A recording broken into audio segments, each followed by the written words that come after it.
Sir नमस्कार। सत साहिब जी। Sir क्या नाम है आपका? मेरा नाम विजय दास है जी। विजय, कहाँ से आए आप? मैं सर कुरुक्षेत्र में रहता हूँ सर, कुरुक्षेत्र से आया हूँ सर।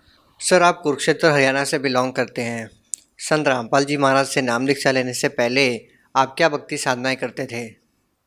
सर मैं एक हिंदू परिवार में होने के नाते जो भी हिंदू धर्म में पूजा पाठ किया जाता है, ब्रह्मा जी, विष्णु जी, शिव जी और जितने भी देवी देवता हैं, उन सब की हम पूजा किया करते थे।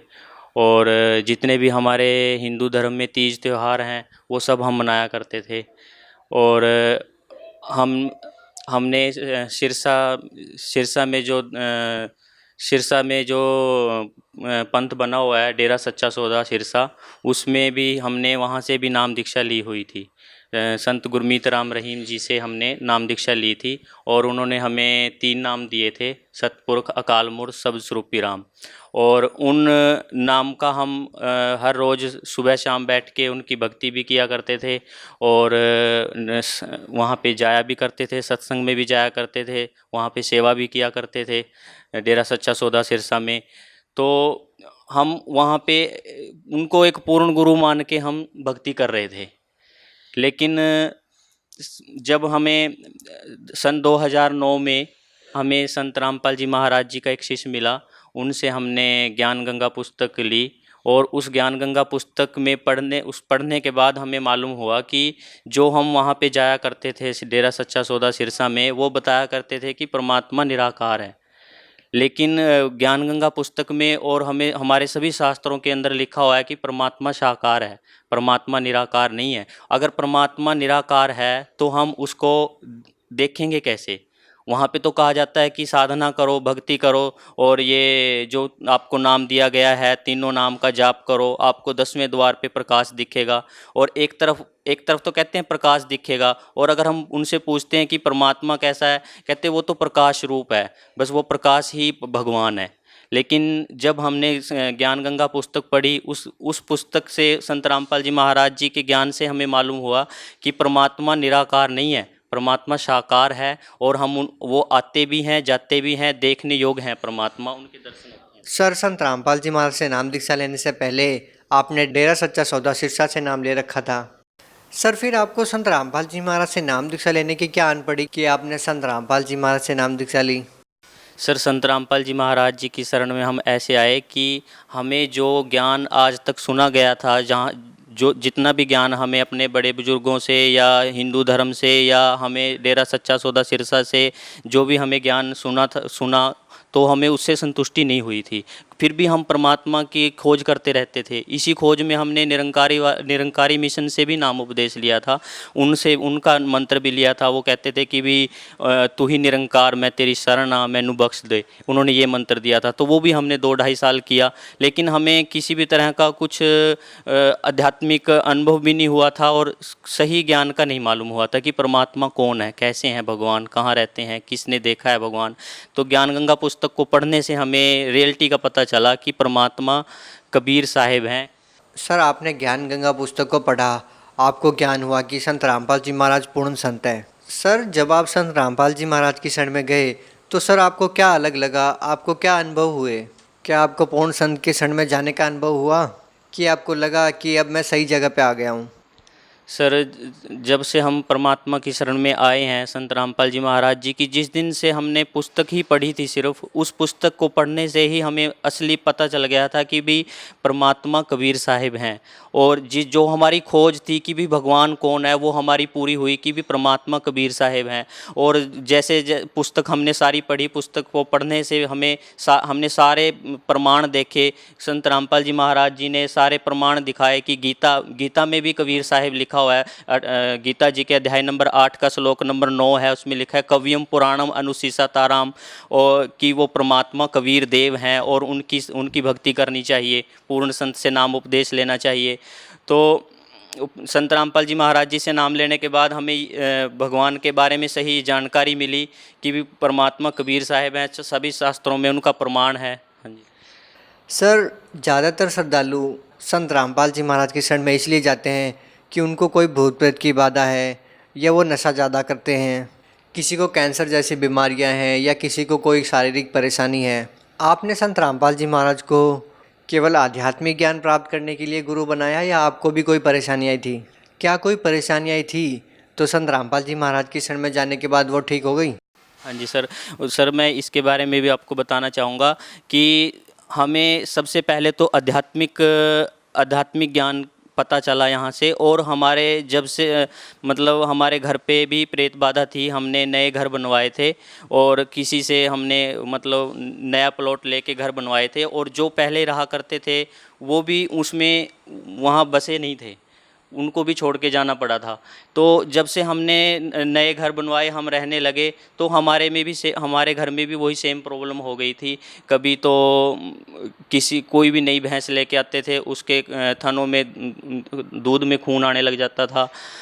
और उसके लिए हमने कि ये हमारी प्रेत बाधा बताई कि आपके घर में प्रेत बाधा है, यहाँ पे कोई मुर्दा गड़ा हुआ है, ऐसे बताया गया कि भी यहाँ पे किसी मुसलमान को दफनाया गया है, कुछ ऐसा बताया कि।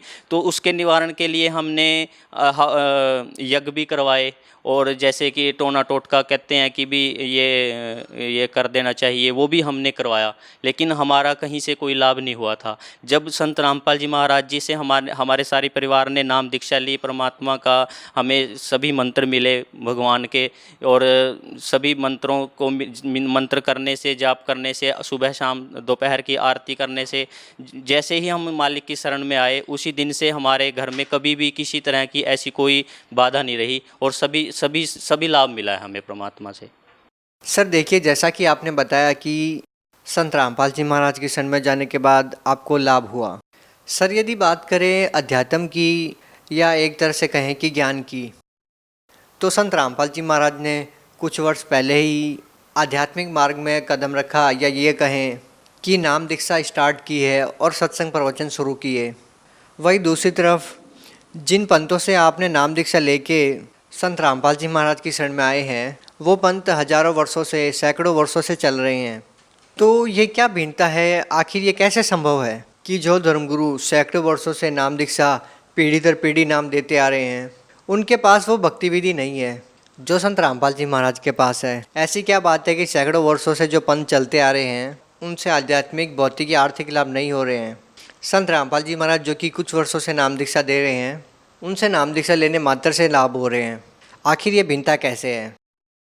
सर आपने बिल्कुल सही कहा कि हजारों वर्षों से जो धर्मगुरु बने हुए हैं या इतने पीढ़ी दर पीढ़ी नाम देते हुए आ रहे हैं, उनके श्रद्धालुओं को कोई लाभ नहीं हो रहा। और संत रामपाल जी महाराज जी के शरण में जो भी भगत आ जाता है, चाहे आर्थिक प्रॉब्लम हो, चाहे किसी भी तरह की उनको प्रॉब्लम हो, भूत प्रेत का साया हो, या कोई भी उनको किसी भी तरह की प्रॉब्लम हो, उनको तुरंत लाभ मिल जाता है। ये परमात्मा का ही चलाया हुआ मार्ग है। संत रामपाल जी महाराज जी के बारे में पहले से ही ये समय निर्धारित था। परमात्मा कबीर साहिब जी ने आज से 650 साल पहले अपने कबीर सागर ग्रंथ में लिखा हुआ है कि जब ये कलयुग 5500 वर्ष बीत जाएगा तो हम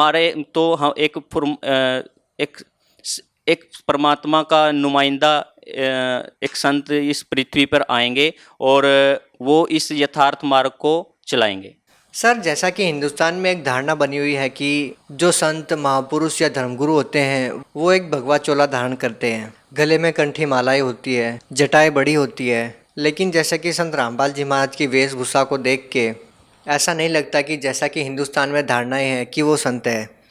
सर इस बात पे आप क्या कहना चाहेंगे?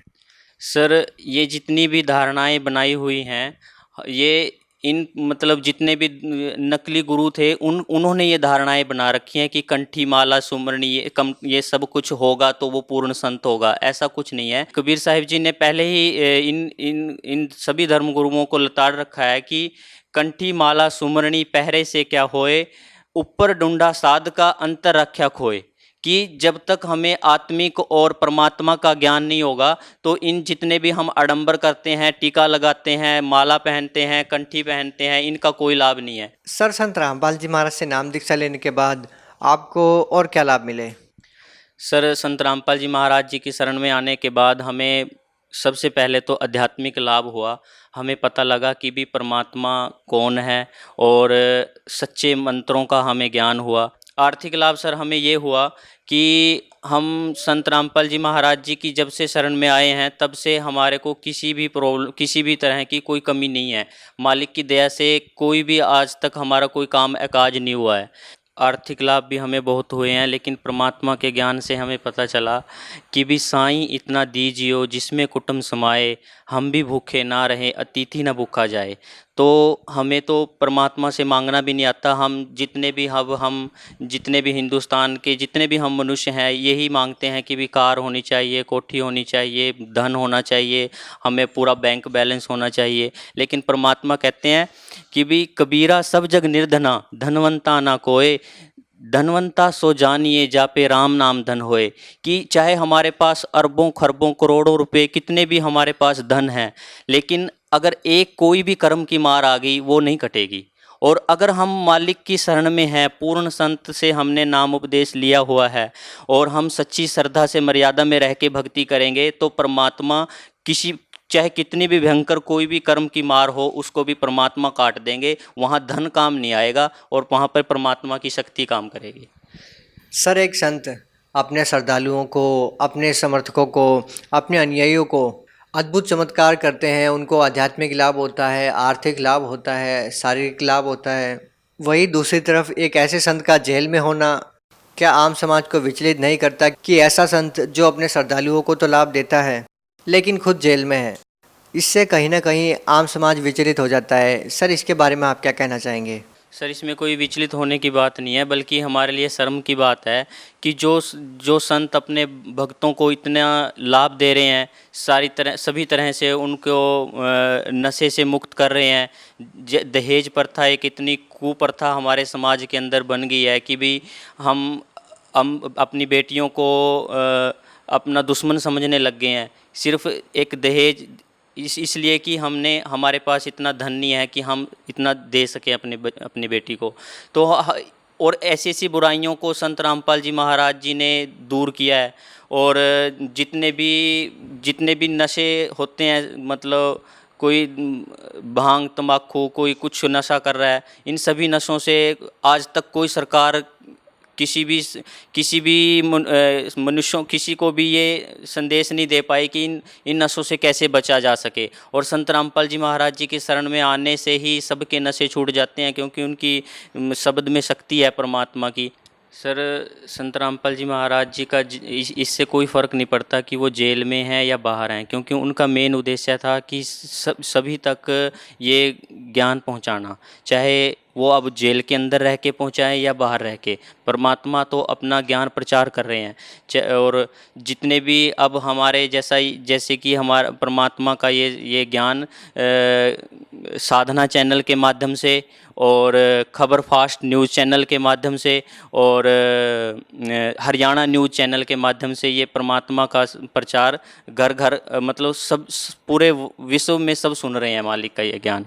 तो परमात्मा का हमारे लिए ऐसा कोई वो नहीं है कि भी परमात्मा जेल में है। जेल में तो हम हैं, काल की जेल में। परमात्मा तो हमारे को इस काल के लोक से छुटवाने के लिए आए हैं, और उनका जेल में जाना या बाहर रहना वो परमात्मा की लीला है। वो कैसे लीला कर रहे हैं, क्योंकि बहुत से ऐसे व्यक्ति भी हैं जो जेल में बंद हैं, चाहे वो निर्दोष हैं चाहे वो अपराधी हैं, लेकिन परमात्मा ने तो सबको ज्ञान आधार में लेना है। जी बहुत बहुत धन्यवाद। सर नमस्कार।